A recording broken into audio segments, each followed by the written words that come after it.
Us working folk don't have a chance unless we organise.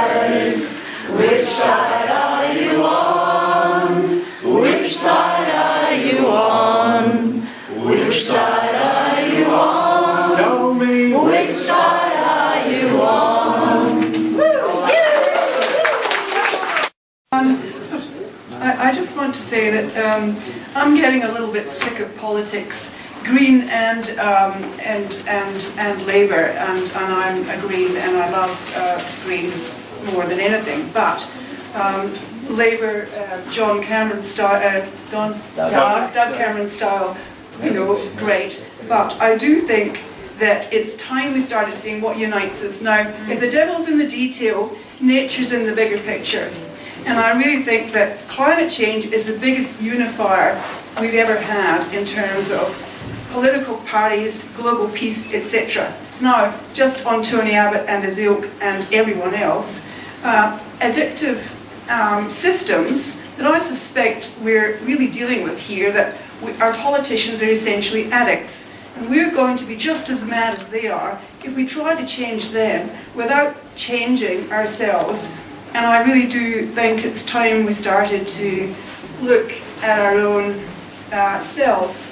And I actually have friends put out, and I have a little part to do in a leaflet. If anyone wants it, I'll be happy to pass it on. Thank you. I think in the immortal world we'll take that as a comment. 20 minutes left, guys, before we have to start packing up. To be very quick, Doug, I hate to break it to you, but the Greens formed 20 years ago for very sound reasons that are more true now than they were then. So we're not going to combine. But I do believe that one of the most fundamental injustices we face is our electoral system, which prevents us from participating in our House of Representatives in the force that we have and the strength we have in the community. So my very quick question is what's your commitment to fixing that? But my broader question, though, and a much more strong one, well, a much more relevant and impressive one, is how can we get rid of this government and keep Tony to one-term Tony? I really would like to draw people's attention to an article on 19th of November by Ben Eltham, the climate activists, on how the climate activists are the biggest threat to the Abbott government, lauding the role of Get Up and being able to build a broad community movement that can ensure that objective of getting rid of this oppressive government. And I think we really need to all focus our minds on how we can work together to that end. Change I can see is that the coalition, the Conservatives might want to get rid of compulsory voting. That would be that would be a backward step in my view. In terms of the Greens. If you're sitting between 8 and maybe 12% of the vote, that's never going to be enough to form government. If we're sitting on 36% and we don't get the support of the Greens, we will never form government. And that's a big problem. That's the Canadian problem with the NDP and the Liberal Party. I don't want to go down that track in Australia. So we do need to work together. We do need to work effectively. But it can't be like the so-called working together up in the Blue Mountains, where we've now got two of the worst representatives at the federal and state level we have ever had, in the seat of Macquarie and in the seat of Blue Mountains. We've got one of the most right-wing women in the state seat, and if there had been that cooperation and that understanding between the Greens and the left, we would have had a progressive woman in this seat now fighting for the rights of the bushfire victims, not someone who's running away. So I agree, we do need to get our act together. There needs to be, at that organisational level between the two parties, a sophisticated approach. But if the argument is still simply that we want to try and cannibalise the Greens, and the Greens want to cannibalise us, then we're going down the Canadian path and we will never form government.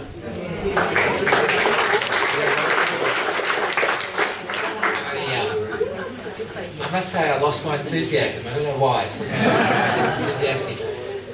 Just to be clear about this, in the last federal election, every seat in New South Wales, bar one, it was one only, we preferenced Labor ahead of the coalition. So every federal election, in the state we did not. The state we did not, and there's a real reason why we didn't do the state, and I'll start listing for you. Eric Rosendale, Eddie O'Bee, the list goes on. And I've got to tell you, if we had, suppose we had preferenced in the blue, preference Labor, it's unbelievable. Well, sorry, Doug, I didn't put those people in Parliament, and that's one of the reasons you said before I should join the Labor Party. One of the reasons why I am not, I listen to you in absolute silence, Doug.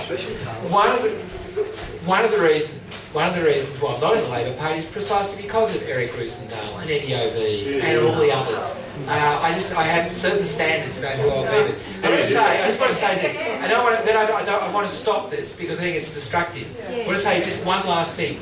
If we had preference Labor in the Blue Mountains ahead of Rosa Sage still would have won because nobody would have voted for us. In seats where we did,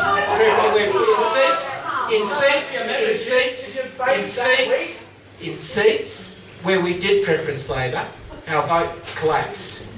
In the 3 seats where we did, our vote collapsed. And such was the desire of the people of New South Wales to get rid of the Labor Party from government.